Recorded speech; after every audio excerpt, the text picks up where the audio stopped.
The bell had barely finished ringing when the door creaked open and Amara stepped into the room. She moved with quiet steps, trying not to draw attention, but her entrance halted Mr. Dalton mid-sentence. He turned slowly, adjusting his glasses with deliberate annoyance. "Well, well. How generous of you to join us, Miss Walker," he said, voice dripping with sarcasm. The class chuckled. Amara didn't respond. She kept her head down, clutching the strap of her old backpack as she made her way to her seat near the back. Her sneakers squeaked slightly, scuffed from miles of walking. Mr. Dalton wasn't done. "Class," he continued, pacing the front, "if you want to be successful in this world, show up. Unlike some people who clearly don't value time, or education." Laughter echoed louder this time. Amara sat down gently, not flinching, not shrinking. Her expression stayed calm, unreadable. But if anyone had looked closely, they might have noticed her eyes. They didn't hold shame or fear. No, her gaze burned with something quieter, fiercer, like a secret she wasn't ready to share. She opened her notebook, its pages filled to the margins in impossibly neat handwriting, and began to copy down the notes she'd already memorized last night. She didn't need to be here to learn. She came to earn her seat in a world that never freely gave her one. Mr. Dalton returned to his lesson, unaware that the girl he just ridiculed was not only the smartest mind in the room, but someone who would soon change his perspective forever. The clock ticked steadily as Mr. Dalton scribbled equations across the whiteboard, his voice echoing with authority. Without warning, he stopped, turned, and fixed his eyes on Amara. "Miss Walker," he said, his tone smug, "since you've clearly mastered the art of timing, let's test your mastery of the actual material." The room stilled. Heads turned. Amara looked up, unbothered. "Tell us," he began, "how do you derive the volume of a solid using the shell method?" Without hesitation, Amara explained, clearly, precisely, confidently. There was no stumble in her voice, no searching for words. He blinked, thrown off, and fired another. "Who was the 12th U.S. President?" "Zachary Taylor," she answered. "He died just 16 months into office." Her voice was calm, steady. Dalton pressed on, "Algebra, world history, literature." Amara responded to each one like she was reciting song lyrics. When he threw out a reference to a rarely taught German mathematician's theorem, he smirked, certain she'd fail. But she didn't flinch. "Oh," she said casually, "you're referring to Dirichlet's principle, introduced in the mid-19th century. Formally developed in German, his original work discussed it in the context of potential theory." Silence. The class stared. Mr. Dalton's smirk had vanished. His face tightened, but his eyes gave him away. He was stunned. Amara closed her notebook, not to be defiant, but because she didn't need it. Her mind had already catalogued every lesson, every page, every number. Mr. Dalton stepped back slightly, like he'd miscalculated a formula and was watching it fall apart in real time. The room remained quiet, students exchanging wide-eyed glances. Amara didn't gloat. She simply sat, still calm. Not victorious, just seen, for the first time, as something more than the girl who came in late. The bell rang, releasing a wave of students into the hallway, their chatter filling the air. Amara walked quietly, as usual, clutching her books to her chest, her head low, not out of shame, just habit. She was used to being invisible. But today, someone noticed. "Amara. Wait up." Ava called, weaving through the crowd. She was one of the few who didn't laugh earlier, who had watched the classroom moment unfold with wide, wondering eyes. She caught up, breathless. "That was amazing. Seriously. How do you know all that?" Amara hesitated, her eyes scanning the floor. Then, for some reason, maybe because Ava's voice held no judgment, just curiosity, she answered. "My dad passed away last year. Heart failure. It was sudden. Her voice was soft, almost too quiet for the noisy hallway. My mom's working double shifts just to keep us in this school district. Sometimes the lights go out, so I study under the street lamp near our building. It's not that bad. It's quiet out there. Ava blinked, stunned. But, how do you remember everything? Amara shrugged. I have a photographic memory. I can see pages in my mind like snapshots. I read fast. Remember faster.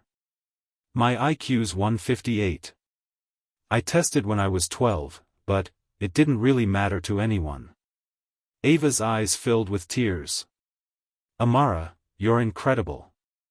But Amara just gave a tired smile. I'm just trying to get out. For my little brother. He's 7. I want him to grow up somewhere safe, with lights that stay on. Without thinking, Ava hugged her, tight. Not out of pity, but awe. And in that moment, someone finally saw Amara not as a curiosity or a challenge, but as a hero in her own quiet, relentless way. The teacher's lounge was nearly empty, bathed in the dim orange glow of a setting sun bleeding through dusty blinds. Mr. Dalton sat slouched in a creaky chair, a half-empty coffee cup cooling beside him. The day's events played over in his mind, louder than the quiet around him. He tapped his tablet screen, opening the classroom footage, something he rarely reviewed unless required. He told himself it was for observation notes, maybe to critique how he'd handled the lesson. But he already knew why he was watching. There it was, Amara, head down, then rising to answer. Her voice, calm and assured, filled the room again through the speakers. He watched her explain calculus with clarity he hadn't seen in his top-performing students. He watched her quote history, literature, math, flawlessly. Gracefully. No arrogance. Just truth. He kept pausing the video, staring at her face in each frame, trying to understand how he had missed it, how he had become the very kind of teacher he once promised himself he'd never be. Then, something tugged at him. Guilt? Curiosity? Redemption? He opened the school portal and pulled up Amara's student file. Sparse notes. Free lunch program. No extracurriculars. Parent listed as single guardian. Mother, Janice Walker. Works nights. His eyes stopped at the comment left by a school counselor. Student requested library access after hours due to lack of electricity at home. Dalton put the tablet down and exhaled slowly, pressing his fingers to his forehead. His voice was a whisper, barely audible over the humming vents. I was wrong. For the first time, he wasn't thinking about grades or control or classroom order. He was thinking about a girl who had every reason to give up, but didn't. A girl he had misjudged. A genius, hiding in plain sight. The school gym buzzed with idle chatter as students filed into rows of metal bleachers, the smell of popcorn and sweat lingering in the summer air. An ordinary school assembly, until Mr. Dalton stepped onto the stage, holding a small envelope in one hand, and something heavier in the other, humility. He cleared his throat, the microphone squeaking slightly. Before we begin the usual announcements, he said, his voice softer than usual, I want to recognize someone who taught me something this week. Someone whose brilliance challenged not only my expectations, but my assumptions. The room grew quiet. He glanced toward the back row. Amara Walker, would you please come up here? There was a pause, then murmurs as Amara slowly stood. She hesitated, uncertain, then moved forward, her steps quiet but sure. As she reached the stage, Mr. Dalton turned to her, the envelope now trembling slightly in his hand. I've nominated Amara for the National Student Scholars Program, he said, his voice thick. And I'm proud to say, she's been accepted. Gasps echoed across the room. He continued, a few of us, teachers, staff, came together to make sure she'll have the tools she needs to go even further. A new laptop. Wi-Fi at home. And whatever else she needs to keep shining. Tears welled in Amara's eyes, but she didn't cry. She stepped up to the mic, breath steady, voice strong. I never needed to prove myself to be worthy, she said. I just needed someone to believe it. The gym exploded into applause. The students stood.